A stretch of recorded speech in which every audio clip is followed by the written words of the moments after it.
Hi everyone, this is Sam, and today I'd like to talk about Francis Schaeffer.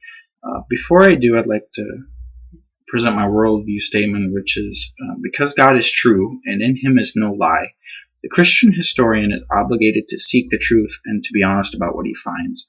And actually, several Christian historians criticized Schaeffer because they felt he was not being honest and truthful about the philosophers and philosophical schools he discussed. But Schaeffer was very influential in the 20th century. His works were popular by nature. They were easy to read, and I'd encourage you to pick up his How Should We Then Live, because in there he traces the cultural history of the West from Rome clear through the present. And he does so by looking at art as one of the primary reference points for what a worldview is.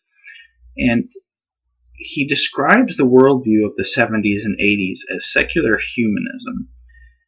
And this secular humanism brought America things like abortion, the acceptance of homosexuality, the working of the courts to overturn the Christian values. And he was almost prophetic in this idea because he hinted at the idea that the courts would allow homosexual marriage and things like that.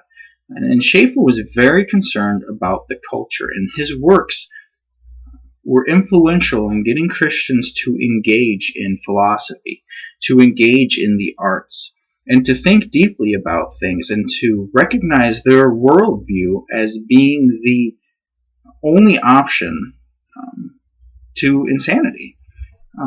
And so Schaeffer works history in order to engage the culture. And historians like Mark Noll criticized this.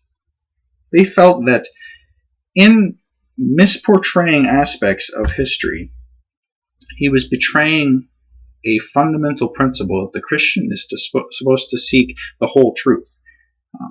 But Schaeffer, I don't think, presented himself as primarily a historian for history's sake. And in this way, he was different from historians like Noll. And actually, Schaeffer and Noll went back and forth in several letters debating the issue of history. And in particular, Schaeffer and others viewed America as having a Christian founding, as being a Christian nation. And the secular humanist worldview was taking us away from that foundation.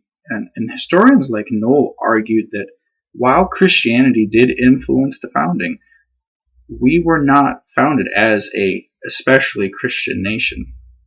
And Schaeffer saw this as a betrayal to the worldview, as siding with the liberals, and would produce incredible harm in society because of that perspective. And it really, I think the thing that we learn from Schaeffer, or that the question that ought to come to mind, is what is the Christian's responsibility to history? What is the Christian's responsibility to culture? Because Schaeffer would say we must engage in culture. We must use history.